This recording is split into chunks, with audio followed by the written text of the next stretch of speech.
Hello beautiful people, I am so thrilled to have you here. My name is Olorato Mokate, the fabulous face behind Fairy Glam Mother. If you're new here, be sure to subscribe and go check out the very first video in this series called Back to Basics. I promise you'll learn a lot, and it's always great obviously to start in the foundation and then build, so forth, so on. However, if you're a returning subscriber, welcome back.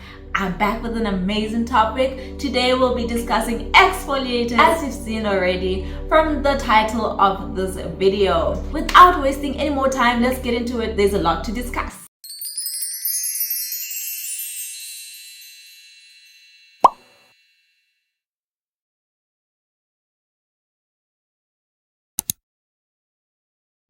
Alrighty, so just a little get to know me. This is for the people who are not familiar with my channel or with seeing this fabulous face.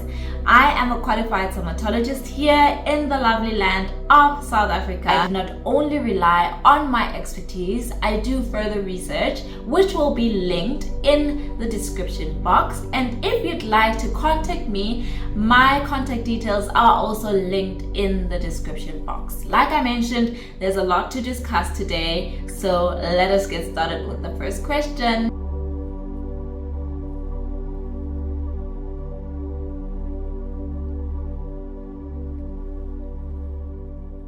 Exfoliators are used to deeply cleanse the skin by removing dead skin cells, dirt, as well as accumulated secretions from the skin, such as excess sebum.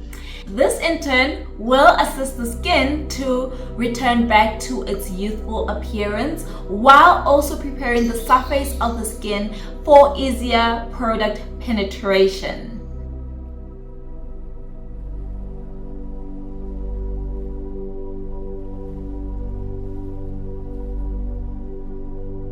There are two types of exfoliators. So you'll have your physical exfoliators as well as your chemical exfoliators. Now, as the name suggests, chemical exfoliators rely on active ingredients that have the function of exfoliating the skin, while mechanical exfoliators use ingredients that are coarse or abrasive to the skin and rely on the mechanism of your hand motion. So obviously you're going to apply the coarse, but you can't just apply it and just leave it on and expect it to work. So physically, that's where it comes in. You physically exfoliate yourself, while chemically you can apply and the active ingredients will do all the work themselves.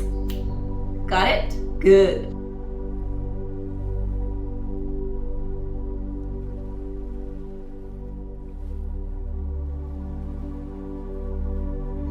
Okay, so there's a vast variety when it comes to exfoliators, right? I'll just start you off with exfoliation treatments or products that you yourself can use at home. So one would be scrubs. That's the most common one for sure.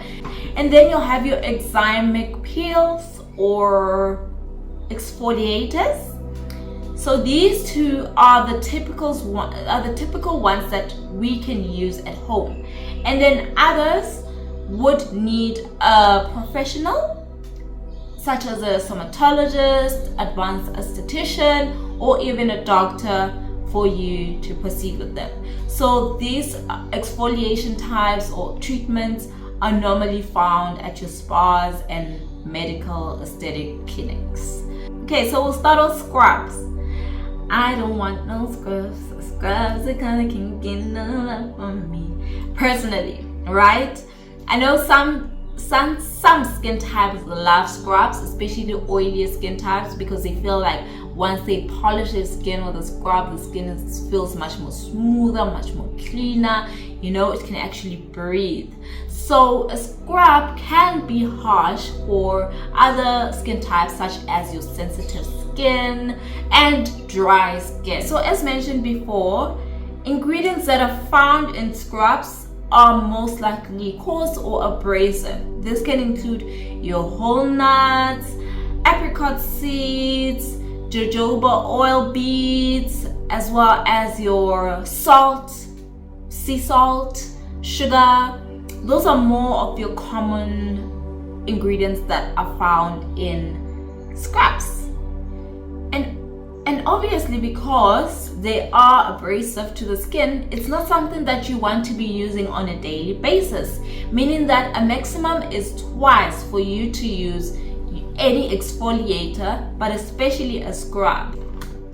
Next up, we have enzymes. So this will lie more on your chemical exfoliation, not chemical peel, but exfoliation, meaning that this is another treatment that you can yourself can also do at home. Enzymes can both be natural as well as synthetic. With your natural enzymes, you'll find them in rice, but mostly in fruits such as pineapple, as well as pawpaws or papaya.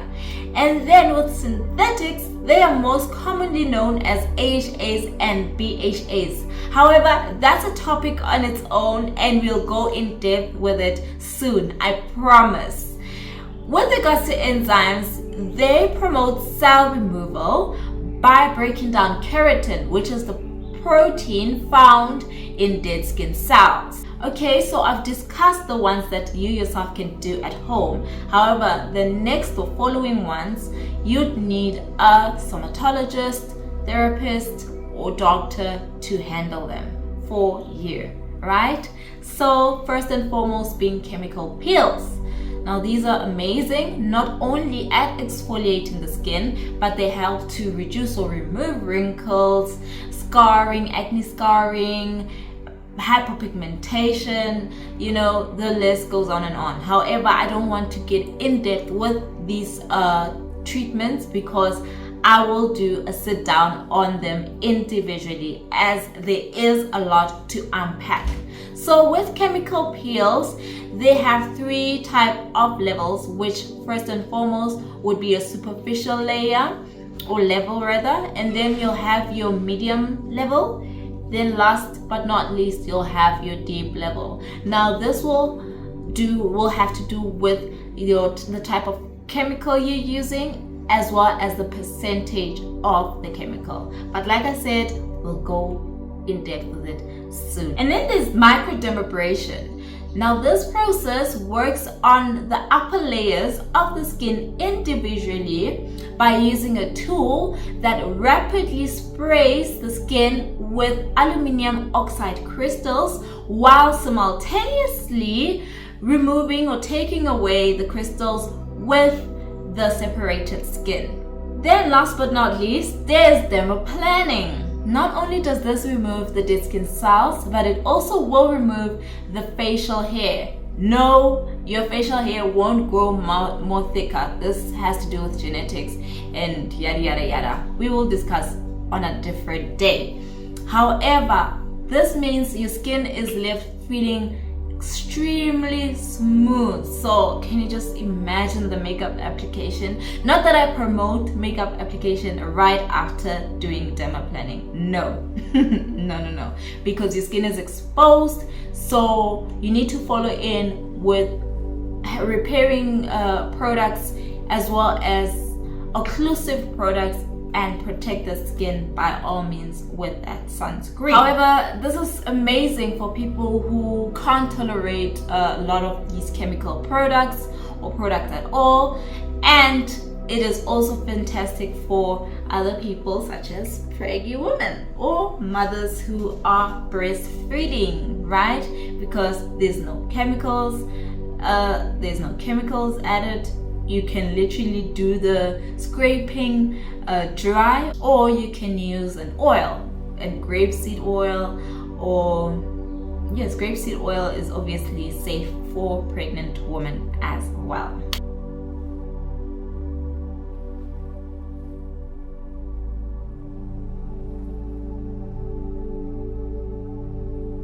Yes, exfoliating treatments work well with steamers. However, some treatments want you to use the steamer beforehand, and others don't want the steamer at all. For instance, algae peels rely more on cooler temperatures, so a steamer is a no-go. Now onto the function of steamers. They are great at softening the first layer of the skin, thus making it easy for dead skin cells, extreme sebum stuck in pores, as well as blackheads to come out while exfoliating.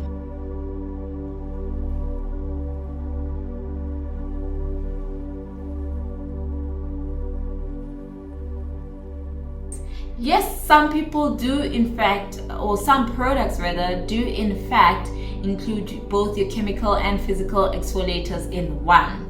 Would I suggest it to just anyone? No. I wouldn't suggest it to obviously people with combination skin. Like, it would require a lot, and first and foremost I would suggest it to someone firstly who has built tolerance over the years with skincare. But a lot of factors go into it, so I would shy away from suggesting something that has both, but rather just do one and then build up from there. Remember, we spoke about exfoliating treatments. You can also actually combine some of them, like your chemical peels. You can mix them in with your microdermabrasion or your microneedling, as well as your dermaplaning. You can mix it in with microneedling, chemical peels. Like, you can just play around with them. Would I suggest this? What are we rushing to? Like, I don't understand why we should just be like, yeah, let's go in, you know.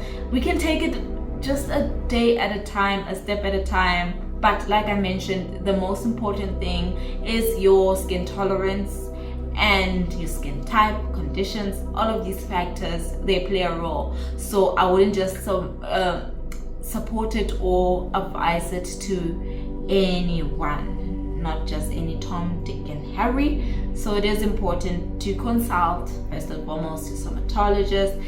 Make a thorough research before you can say, okay, let me jump into that. I honestly do suggest that, because there's one thing to get to a place late but still intact, and another thing to get to a place fast and beat. Like, why were we rushing in the first place? You know, skincare is a journey. It's a journey. It's not a race. It's not a competition. So if needs be, just take it slow. Just take it a day at a time. Anyways, so that brings us to the last question of the day. Wow, what a jam-packed topic. Can you imagine how many subtopics are coming out of this topic alone? I can just imagine the questions that you guys have. I am ready to answer away. Thank you so much for viewing this video all the way to the end. And if you have not subscribed yet, make sure to do so and like, please, as well as share to a friend or two. Be safe, and until next time, toodles!